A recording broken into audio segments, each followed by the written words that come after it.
What did it feel like going out with your dad? Like, did he help you? Your dad, like, did he go out on the trap line if you went down, or did he expect you to do things? What did that feel like? When Dad was there, he took me a couple of times because we're 5 miles from school. I couldn't go to school. I was doing homework at home anyway. Oh.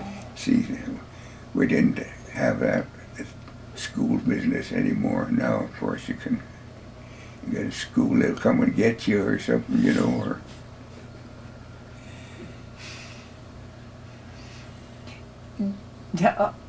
When did any of your brothers go down there too with you, or did they do it as well, or? No, when Dad took me down there, he left Jim to look after the farm. You see, Jim was older than me, and so he looked after everything, and you know, it was simple enough, but you know, it was for young fellas. It was pretty good.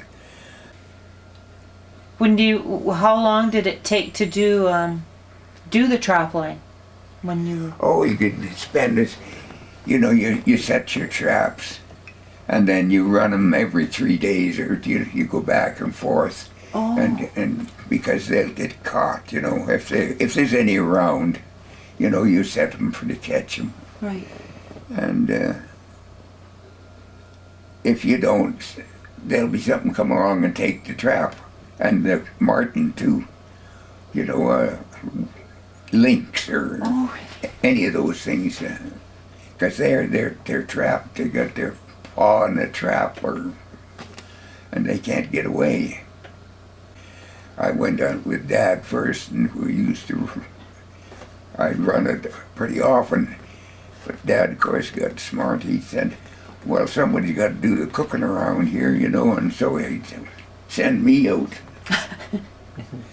And I didn't mind that. I didn't want to be around the cabin anyway, but... Did your dad cook the meal? Oh, no, they'd be there anyway, you know. There was no much trouble to that.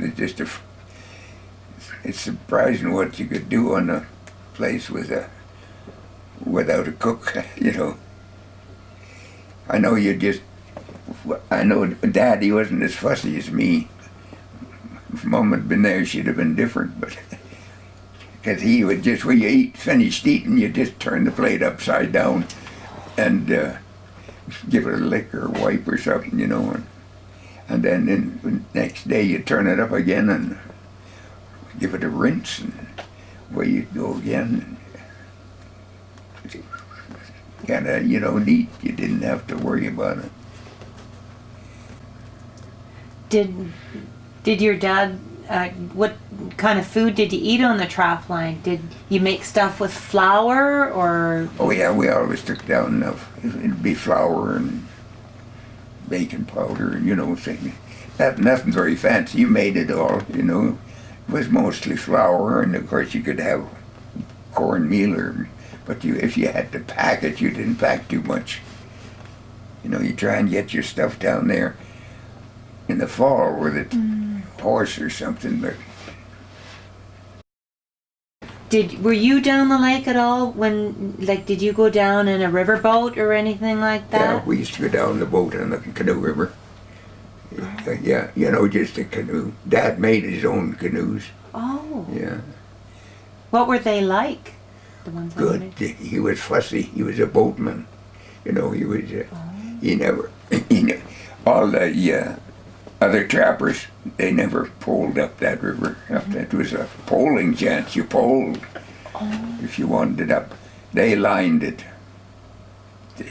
They just walk along the shore, and one guy hold it out with a pole, and then they'd keep pulling the boat up. You know. Yeah.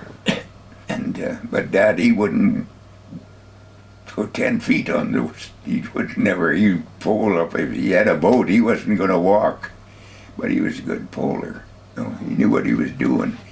He would stand back until it got to right, you know, and then he'd pull along. And he would just, I never could do, my brother Jim got pretty good at it. But But I never was much at it. I didn't want to be. Dad would never, he would always bring it up. But Eric's every once in a while, he would come up and he had a motor in his, he got a motor. And he'd say that Dad would be holding his way up there, you know, and he'd say that he had a guy with him too, but he'd tell the guy, we'll put that boat in here. And he'd put the boat in there. And then they'd climb into it, and then he'd go up there with the motor, you know, he'd go up there. Oh. Was the Canoe River, was it all forest? Or was it open? What was it like down there? Sometimes different places would freeze up, you know, where it was swift and rapids, you know, it wouldn't freeze. But then as soon as it slowed down a little bit, it'd freeze. But you never wanted to. I know Dad was he didn't like me to. I'd like to, I'd say, Liz, look at the river's wide open and snow all over and a froze up hike, you know, with snowshoes on. Well, not the old man, he didn't trust none of that, you know, he would. We finally got a car and go in with that, but you know, you got to have a license.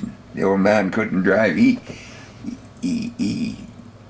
wasn't used to running anything with, you know, like horses or anything. That was fine. But when it got to a car, he was going to drive her. You know, he made up his mind he was going to drive that thing. It was kind of comical the way it always ended up. Something wrong sometimes. Lots of times. I know once he drove off. He drove down, and when I don't know what he did, but he explained it to my mother what happened. Anyway, he ended up down in the creek. The car rolled over. Oh yeah, he said, I just turned it. I heard him telling I was in bed. And I just turned down a little bit and it bumped the bank and then down it went right into the creek. There he was.